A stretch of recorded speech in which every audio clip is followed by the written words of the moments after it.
Irvingtonensis. Irvington, T-O-N-E-N-S-S-I-S. I'm from N-S-S-I-S. I lived over there. Irvingtonensis. Tetramryx. Let's see. It's actually an antelope. And it's the only four-pronged, only antelope with four separate horns ever found on this continent.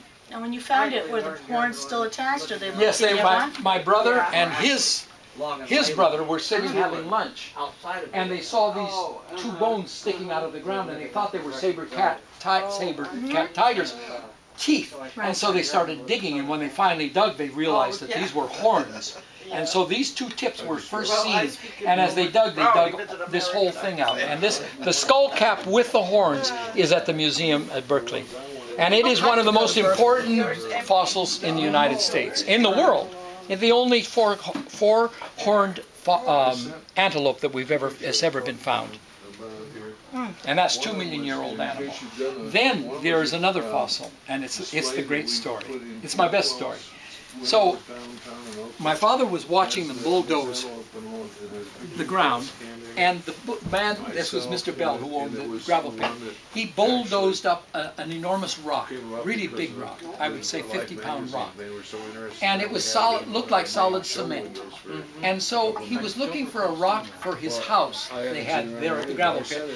They wanted to keep the door open so the wind would go through the house and keep it cool, because it got very hot there in the summer. So he bulldozed this big rock, and he saw it falling into the hopper, the thing where it all falls onto the belt. And he sat on the tractor, and he watched the rock ride up the belt, and he knew that was just the size rock he wanted for the house. So he jumped off the tractor, the Caterpillar. He ran up the belt. He ran all the way up with the rock riding up the belt, and just before it dumped into the washer and crusher, he grabbed it off and took it back down. And it was just a rock to keep the door open in his house. So that rock was there for several years, and one day my father, she had a collection, the owner had her own collection. One day my father walked into the house, and as he was walking in, he mentioned to himself, really, why, that's a strange form. And so Mrs. Bell said, well, what do you mean strange form? And he said, well, it just isn't a normal boulder. It has a strange shape. And she said, well, do you think it's a fossil? And he said, I don't know. We'd have to find out. And she said, well, take it home and find out. So they took this doorstop home. And that night, our best young companion, who became the world's greatest preparator, the world's #1 out of the entire world, including Russia and Canada and so forth. So he took it home and he tapped into it that night. My father he was so good that we trusted him to look into it, and he called my father that same night and said, my gosh, there's bone under it, under the form. You're right, there is something in there. So he brought the fossil back to my father that following Monday, and my father spent 2 years and 412 hours to take the cement off around this fossil. And inside was the foot, the perfectly formed and articulated foot of a mammoth. And it is our most prized. It maybe is even more prized than this. But that's what I have it tonight. We'll show it tonight, this evening. I brought that for you to see.